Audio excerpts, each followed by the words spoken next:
আমরা যখন মৃত ব্যক্তির কবরের পাশে দাঁড়াই, জিয়ারত করতে যাই, তখন কি মৃত ব্যক্তি বুঝতে পারে আমরা যে তার কবরের পাশে দাঁড়িয়েছি? আমরা যখন কোনো মৃত ব্যক্তির কবরের পাশে দাঁড়াই, জিয়ারত করতে যাই, সালাম পেশ করি, তখন তারা সেটা টের পান।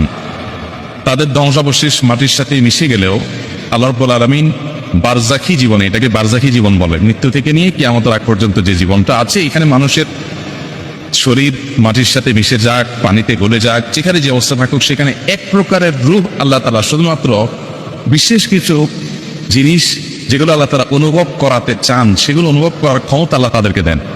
এর ভিতরে একটা হলো এটা যে কোনো ব্যক্তি তার কবর জিয়ারত করতে গেলে, কে আসলো জিয়ারত করতে, সেটা তিনি টের পান।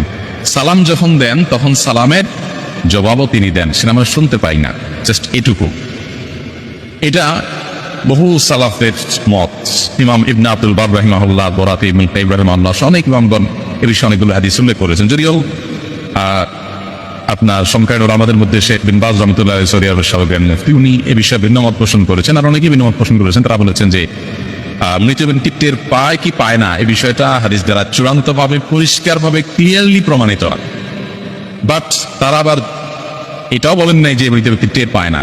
তো উভয় মতকে সামনে রেখে আমরা বেশিরভাগ সালাফ বা পূর্বসূরি ওলামাদের এই ক্ষেত্রে যে মতামত পাই, সেটা হলো যে তাদের মতামত হাদিসের আলোকে যে মৃত ব্যক্তি তার পরিচিত অপরিচিত যে কোনো ব্যক্তি কবর জিয়ারত করলে তাকে যখন সালাম পেশ করে, তখন রব্বুল আলামিন তাকে এই সালামটার জবাব দেওয়ার জন্য যে রূহের প্রয়োজন, যতটুকু অনুমতির প্রয়োজন, সে মাটি ধ্বংসাবশেষ যেখানে যে অবস্থা আছে অতটুকু আল্লাহ তাআলা ফেরত দেন এবং তিনি রিপ্লাই করেন, সেটা আমরা শুনতে পাই না, জাস্ট এইটুকু।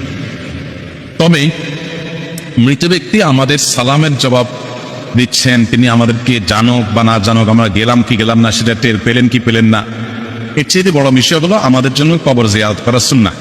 আমরা দূর থেকে তাদের জন্য দোয়া করলে সেটাও তাদের উপকারে আসবে। কাছে যেই দোয়া করতে হবে এটা জরুরি না, কিন্তু কাছে গিয়ে সালাম পেশ করাটা সুন্নাত। আমরা কাছে গিয়ে সালাম পেশ করলে আলাদা সওয়াব হবে। এই জন্য সাধ্যে থাকলে অবশ্যই কবর জিয়ারতের চেষ্টা করা উচিত। নবী করিম সাল্লাল্লাহু আলাইহি ওয়াসাল্লাম বলেছেন, যুরুল কুবুর ফাইনাত লাকুমুল আখিরা, তোমরা কবর জিয়ারত করো, কারণ কবর জিয়ারত তোমাদেরকে আখিরাতের কথা স্মরণ করিয়ে দেয়।